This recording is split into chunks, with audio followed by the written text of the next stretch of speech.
You are now listening to the Highly Evolved Podcast. You can find this channel on Twitter, Gab.ai, BitChute, and Minds.com. This is a Real American Patriot channel for Real American Patriots. If you're not a Real American Patriot, please exit the channel. Furthermore, we are not sponsored by any outside interference. That means we're unscripted, unrehearsed, and unedited. With that being said, transmission will commence momentarily. Hi guys, doing welcome to the Highly Evolved Podcast. I'm your host, Savon. Find me at Minds.com, BitChute, Twitter, Gab.com. Most importantly, like, share, and subscribe because we're writing this until the wheel fall off. On that note, guys, let's start the show. In this episode, I want to discuss what's happening to this phenomenon called Get Woke, Go Broke. And this is another case of getting woke and going broke, all right? This time it's involving the company Netflix. All right, let me show you this article. This article from Zero Hedge. I'll leave a link in the description if you are interested or inclined to look it up for yourself. This is a pretty long article, so I probably won't finish it, but I'm going to show you. I just want to prove my point of getting woke, go broke. All right, but I'll leave a link in the description. But let me put it up for you guys right now. Just want to let you guys know that without you guys, this channel would not be possible. And I thank you and really appreciate your time. Here you go. Netflix plummet after subscriber growth hit a brick wall. U.S. sub declined. They climbed by a couple 100,000. That's a lot. All right, let's read this. Is Netflix judgment finally dead? Back in April, where Netflix reported a strong first quarter, what surprised most investors was the company's unexpectedly weak outlook, predicting the sharp slowdown of subscriber growth and roughly 5 million of new subscribers.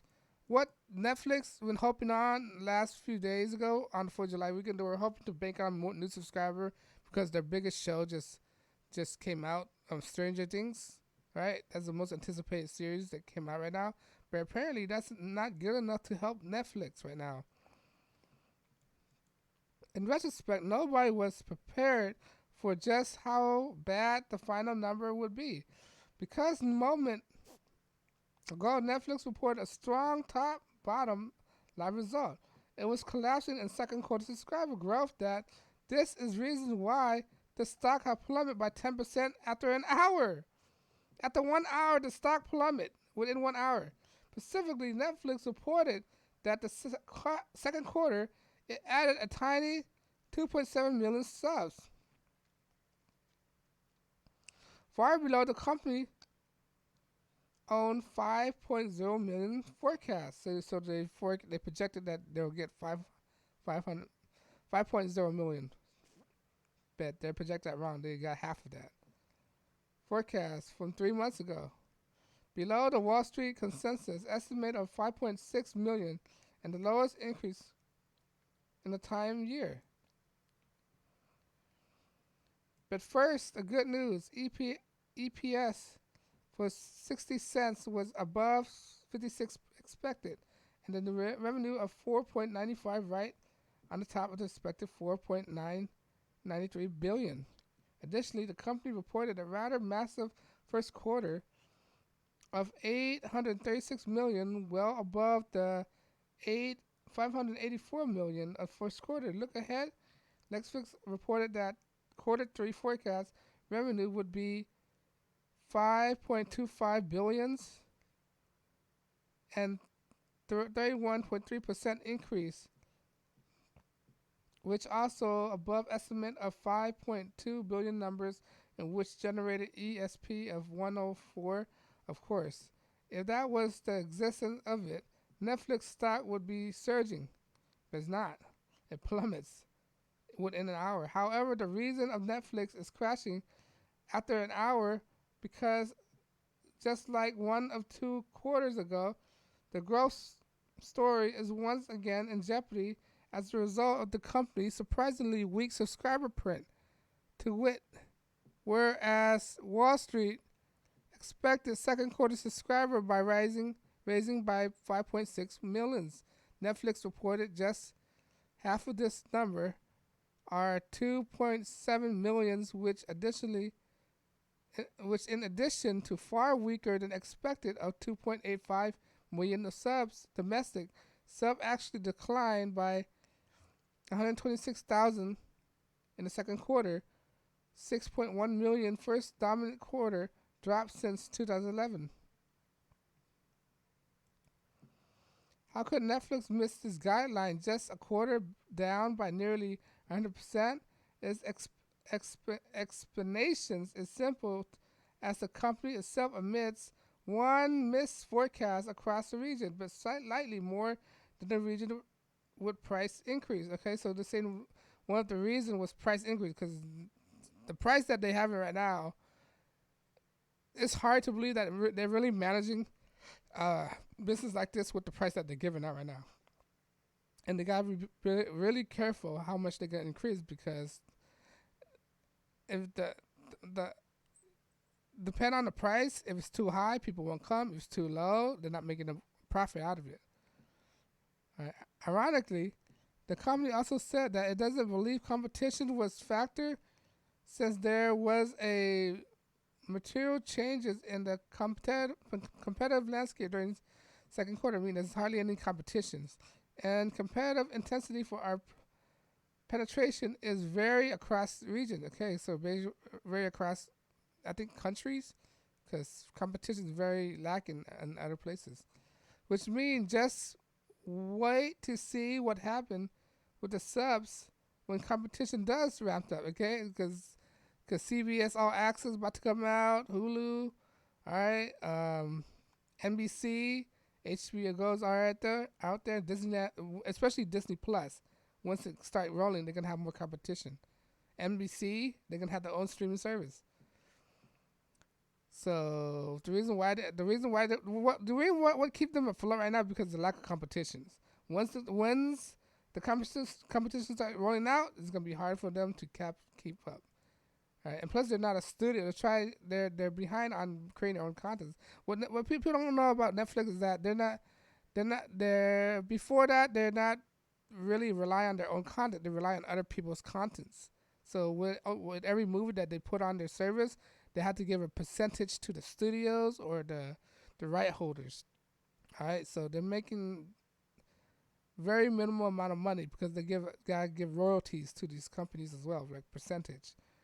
All right, but because their own failures are not producing their own contents, they're really behind compared to companies like Disney, NBC, HBO, because these companies right now that I just mentioned, they already have their own content. They have a stacked library of contents, so they can revert back to their library to offer a service with what they're doing right now. So it's gonna be a competitions when these service like Disney and NBC gonna ramp up. So that's why within the last few years you start seeing Netflix start producing their own contents, like Netflix Studios and all that stuff, right? Because in order to have a viable business within like Netflix business practices, you have to have your own product. Right now they sell on service, but in order for them to gain as well, they have to sell product and service.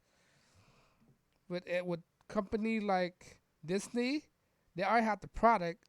What they're doing right now is try to provide the service, which is Disney Plus. So when is that coming out? I don't know. It's gonna be more competition for Netflix. So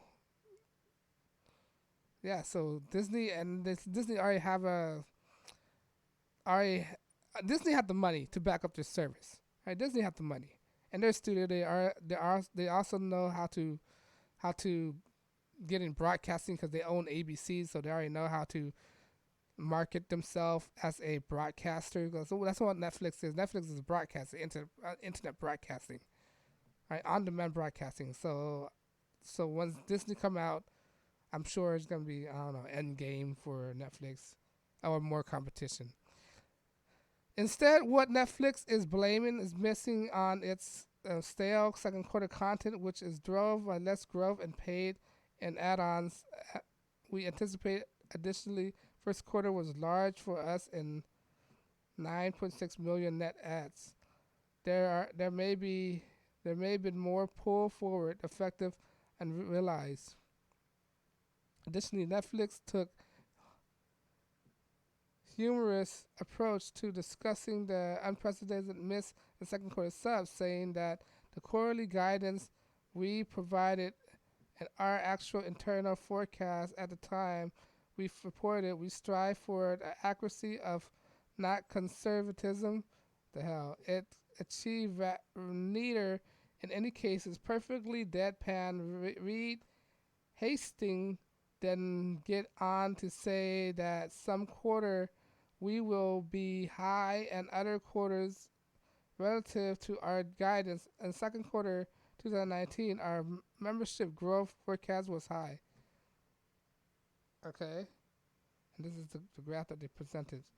Looking ahead, Netflix are now expecting the total subscription growth of the third quarter rebounded massive to 2.7 million to 7.0 million rise in 158.56 million, of which domestic subscribers are expected to increase by 800,000 and drop of 126,000 second quarter. International subs rises by 6.2 millions to 7.66 million. Commenting on the optimistic outlook, Netflix said that while its U.S. paid membership was essentially flat in second quarter, it expected to return more typical growth in third quarter, and seeing that these early week of third quarter will forecast Q3. Global paid to add a 7.0 millions up to 6.1 mil in third quarters, with 0.1 million in the U.S. and 6.2 million international. Our internal forecast still currently call for annual global paid net add to be up year over year. There's no changes to 13% operation margins and target of FY19 up to 300 basis point. All right, this is getting to the technical. I'm not gonna read all this stuff. This is getting too technical. All right, when it comes down to this, all right, guys, I'll leave a link in the description if you want to read all these technical numbers. Right. When it comes down to this, you know why people are leaving all this and they don't want to say it. You know why? You know what's the real reason? That in my point of view, you know what I think? I think over the years, Netflix has been very getting woke and going broke. They try to push all these shows that goes against people's narrative, right? And they try to push an agenda, right? It's agenda driven, right? I think that's what leading to the decreasing of subscription. They're pushing all these agendas on people, and people just getting tired of it. That's what it is. People just getting tired of their narrative, or try to tell people what to do, tell this is acceptable, what people should see, what people shouldn't see, make all these pushing this agenda, right? And then when people just getting tired of it, right? Ruin their TV shows, ruin the show that they really like, ruin the franchise that they like by having different cast members doing all these crazy things, all these agendas. All right, that's when people are getting tired of it. And because you're doing that and you're not pleasing the viewers, all right, then why is that incentivizing people to stay? They're just going to cancel their membership and leave. That's what it is. And they're not seeing this? They're not seeing this. Oh, my God. And the most recent show that just came out, Stranger Things, right? They're pushing this narrative of a kid trying to be, GAY, right? Pushing this narrative, like, first of all, as a kid, why are you pushing this narrative? Could you just focus on the storyline of science fiction instead of bringing this? What does his sexuality have to do with any of this stuff? I don't understand this. Right? Why is that? All right? And that's really turned people off. All right? It's getting woke. Switching the characters around because you want to be more inclusive. What does that got to do with the storyline? All right, it doesn't make any sense. This is why people are turning it off. People are turning off Hollywood because you know Netflix is a part of Hollywood because they get award show. They could get nominated for award show as well. All right, so this is what I think. In my opinion, who knows? I might be wrong. You might have a different opinion than I do. But this is what I think. The reason why Netflix are losing all this money, all this subscriber because of them being broke over the years. I mean, being woke over the years. Try to be politically correct all the time, right? But let me know you agree. Leave a comment below. Do you share the same kind of views I do? All right? Do you think their wokeness is the reason why they're broke? Let me know you agree. Leave a comment below. Because I'm one saying YouTube don't want to monetize my channel because I'm unscripted, unrehearsed, unedited. That means I can say what I want without being bounded by any outside interference. Alright, if you like what I do, like, share, subscribe. Because when you like, share, subscribe, you're encouraged to make more videos. When I make more videos, I saturate YouTube algorithm. When I saturate YouTube algorithm, it encourages to make more video.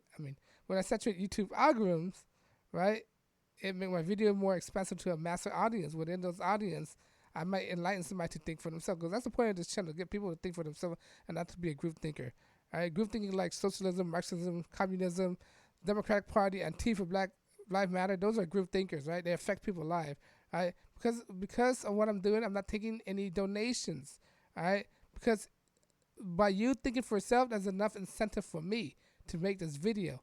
Alright, that's enough incentive. That's all I need. Alright, because if you think for yourself, you're not affecting me. The people who affect me as group thinkers because they come out with stupid policy that take people rights away, make people pay more money, tax people. Those are the type of policy these group thinkers have. Alright, these agenda-driven policies. The group thinkers. Alright, when you think for yourself, you're not affecting me because you're on your own. Alright, you're not taking my rights away from me. This is why it incentivizes me to make this video without taking any money. If you like what I do, please like, share, subscribe. My name is Safan. I know your time is very precious. I'm not trying to waste your time. Thanks for listening. This is Highly Evolved Podcast, and you guys have a good day. Peace.